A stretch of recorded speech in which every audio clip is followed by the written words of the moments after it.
Salam, hər vaxtınız xeyirli olsun dostlarımız. Biz belə yol alıb gedirik, dağları aşaraq, gözəl yerlər dolaşaraq gedirik bir evə baxmağa.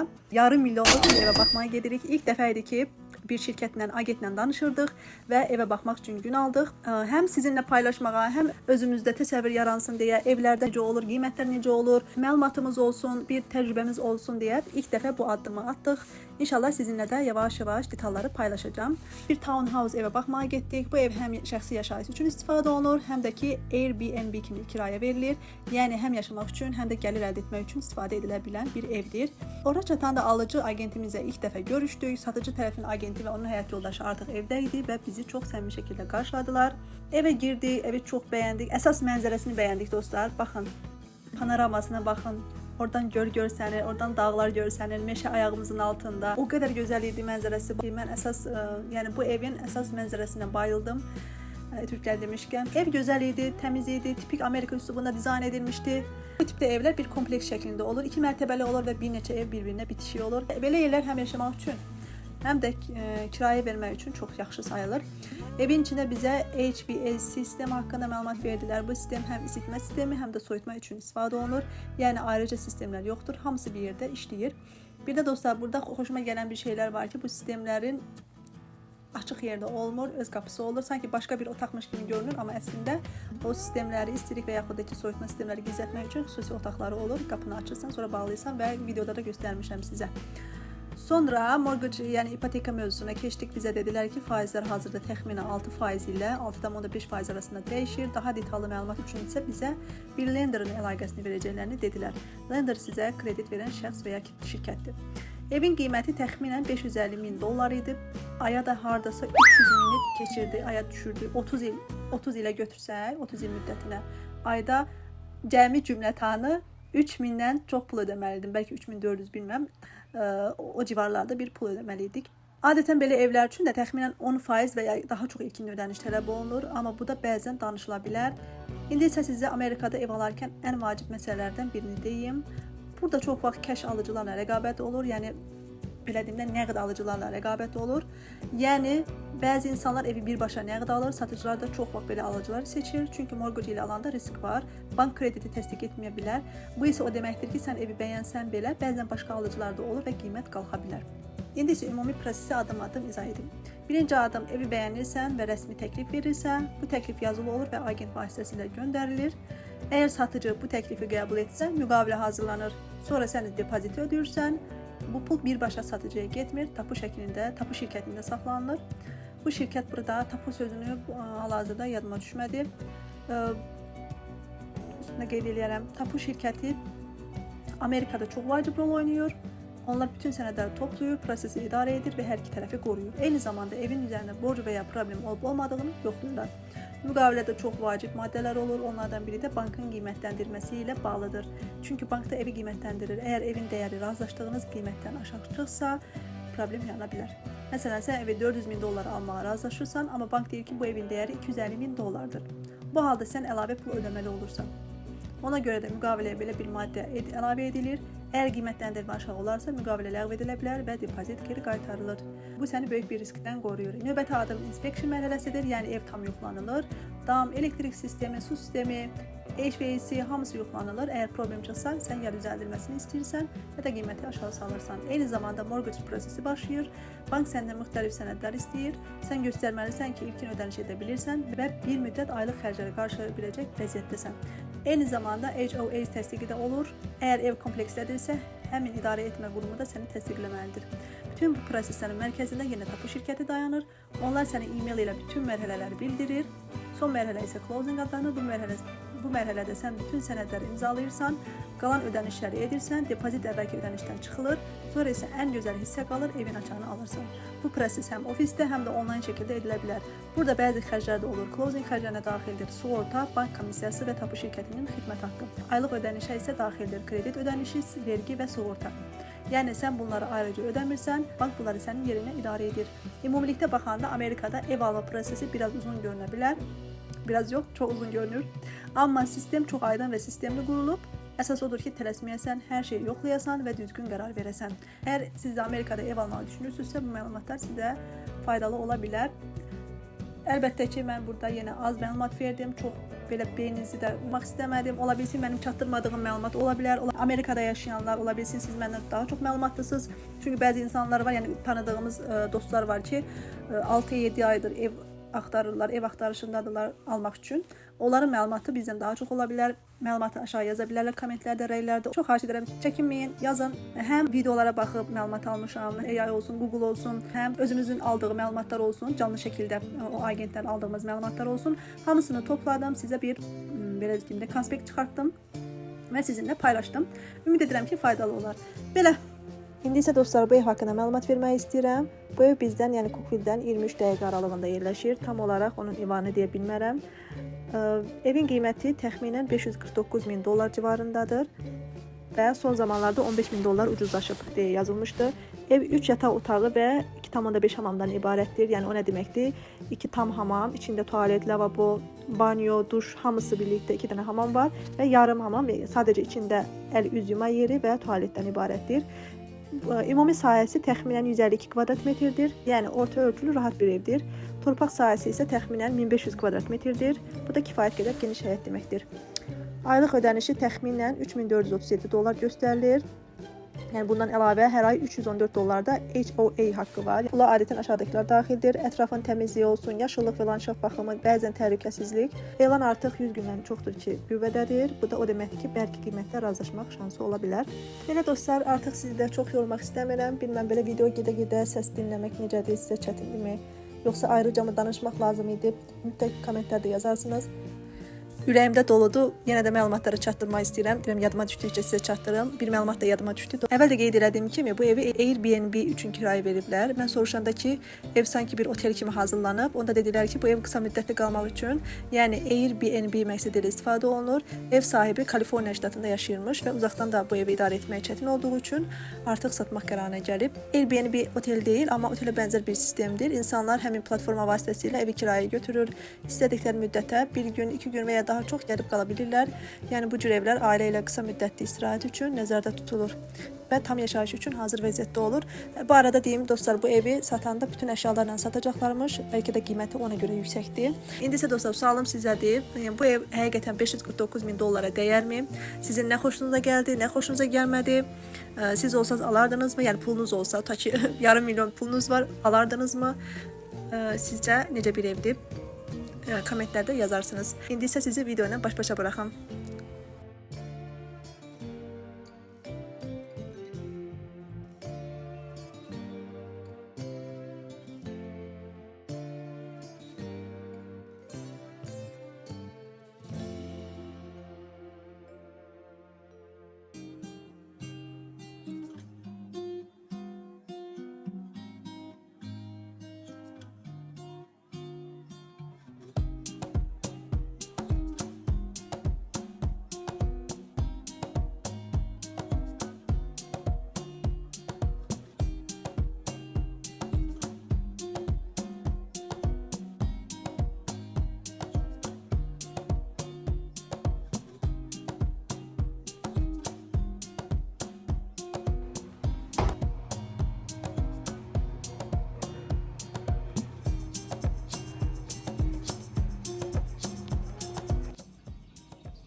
Buranın gözəlliyinə baxın dostlar. Çox qəşəngdir. Burada qəşəng çay qoyasan, dostlarımızla otura belə. Burada baxın, tüp belə var. Yəni, balığı içəridə qızartmaq istəmirsinizsə, üstündə tüplə qızarda bilərsiniz. Manqal var, burada manqal qoyublar. Belə, neysə aça bilmirəm. Burada balıq üçün şeylər belə var. Nə deyirlər ona? Qarmaqlar. Buranın altı boşdur. Mənzərəyə baxın, mənzərə. Burada göl var. Gördünüz mü? Yağış yağır. Çox qəşəngdir yeri.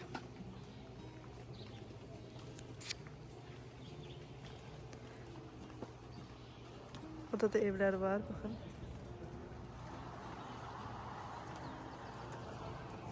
Orada yürüyüş üçün yerlər var, baxın.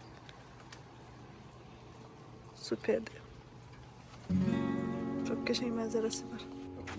Burada.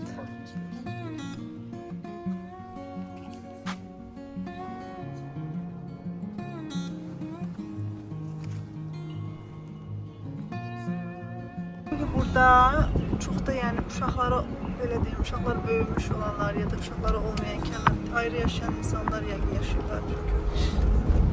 Bura biraz sivilizasiyadan uzaqdır. Hə.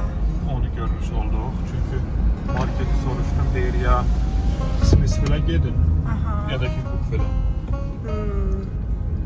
O jurnalistlər olur ya, harda söhbət olursa o dəqiqə kameraları onun üstünə çevirir. Ben de hemen Danışmağa başlayan kimi kameranı çevirirsən. Heç nə. O qədər. Çox şey danışdı ev haqqında danışıqlar ha. İndi yol gedə-gedə inşallah arxayın danışarıq ya da ki üstündən səs yazarıq da rahat olar. Yormamış olarıq da izləyicilər. Ay da nə qəşəngdir. Sadəcə ay baxsana bax təbiət qəşəng olanda super çəkilir bax. Yavaş yavaş çək de canım, yavaş çək. Bu evləri çəkə bilərsən. Çok qəşəngdir. Ha, bax. Ben bütün videomu koyup çok qəşəngdir diye duracağım. Burada kadın işi var. Belə bir evin ola, belə qəşəng. Ey, cənnət nemətlərini istəyirsən xanım. Ora bax. Hələ oradakı Qəşəng evlər becərəsən, qəşəng nəsə əkin sahələri Əkin biçin eləyəsən. əkin biçin eləyəsən. kartoşka əkəsən, Aysa. kartoşkanı götürüb atasan kabablığın üstünə qızardıb yeyəsən. Sırf kartuşkam yadda çıxdı. Sırf kartoşka. Qonaqlarını çağırırsan, gəlin çaya, samovar çayı qoyursan qəşəng. Samovar çayı. Samovar çayına yox demərəm. Qaydırıq ki, Qaydırıq ha, bayaqki evə çatdıq. evə gedirik. Bizim alacağımız ev var idi, ora çatdıq. Alacağım. Yarım milyonluq evdir dostlar. Oradakı evə bax. Dəqiqə. Dağların üstündədir. Bu adamın Niyə qalırlar burada can? Bu o biz agentlər. open house-dur da, yəqin gələnləri qarşılayırlar. Bizə adam Kaliforniyada yaşayır dostlar. Bunlar idarə edir, agentlər idarə edirlər. Burada çətin olurmuş belə idarə etmək, ona görə deyiblər satmaq lazımdır evi. Burada bir buyer agent var, bir də listing agent var. Səs yaxşı gedir görürsən, hə? Buyer agent bizi təmsil eləyir. Almaq istəyəni bizim hüquqlarımızı təmin eləyir. Bizi müdafiə eləyir. Bizə lazım olan məlumatları ötürür. Biz türklər demişkən mağdur olmayaq deyə, Azərbaycanca nədir mağdur olmaq? Biz orada bilmirəm Azərbaycancası nədir, yorumlarda yazsınlar dostlar. Sənin dostların yaxşı bilir Azərbaycancanı. O mağdur olmasınlar deyə, biz mağdur olmayaq deyə bizim hüquqlarımızı orada müdafiə eləyir, təmin eləyir. Plus o listing agentdə hansı ki evdə olan xanımla bəy var idi, ər-arvad. Onlar da həmin o satıcının, yəni ev sahibinin hüquqlarını bərpa eləyir, təmin eləyir, qoruyur proses boyunca. Çox maraqlı sistemdir. Çox maraqlı sistemdir. Bu Azərbaycanda necə işləyir mən tam bilmirəm. Mən yəni ev sahibinin hüquqlarını təmin eləyən listing agent və ya ona oxşar bir status mən bilmirəm şəxsən.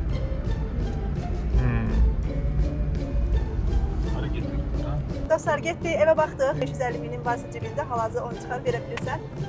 Amma Azərbaycanda kimidir, yəni kredi sistemi burada da var. 30 ilə bölmək olur, 15 ilə bölmək olur. 30 ilə böləndə 3000 dollardan yuxarı düşürdü. O da şeydir də, çox da əslində yuxarı qiymətli. O da yuxarı qiymətli, yəni çox yuxarı qiymətli. İlkin down payment deyirlər də, ilkin ödəniş deyəsən 55.000 qoymuşdu. Yəni 10%-ni qoymuşdu. 550 minin 10%-i 55.000 eləyir.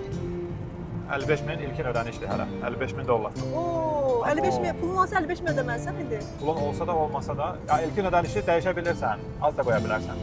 Minimum ilkin ödəniş nə qədər idi bilmədim. Və orada interest rate var, yəni faizi var. Faizdəki 6,3% idi.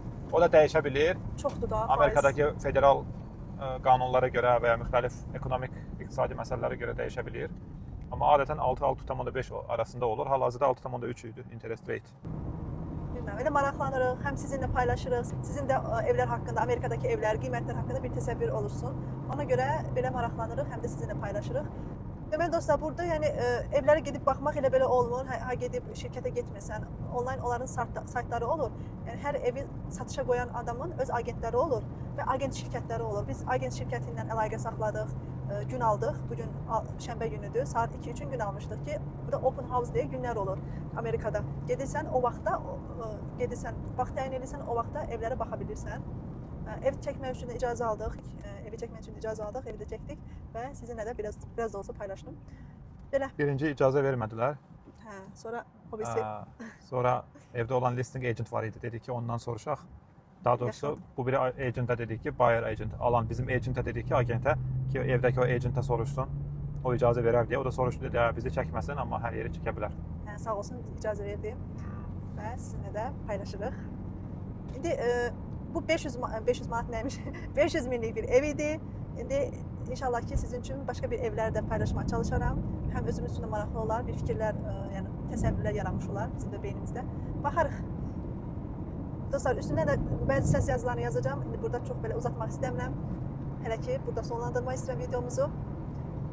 Mənim sizin üçün maraqlı olmuşdur, olmamışdır. İnşallah ki maraqlı olmuşdur. Burada sonlandıraq. Bizi buraya qədər izlədiyinizə görə təşəkkür edirik. Özünüzə yaxşı baxın. Allah'a emanet olun. Hələlik. Sağ olun.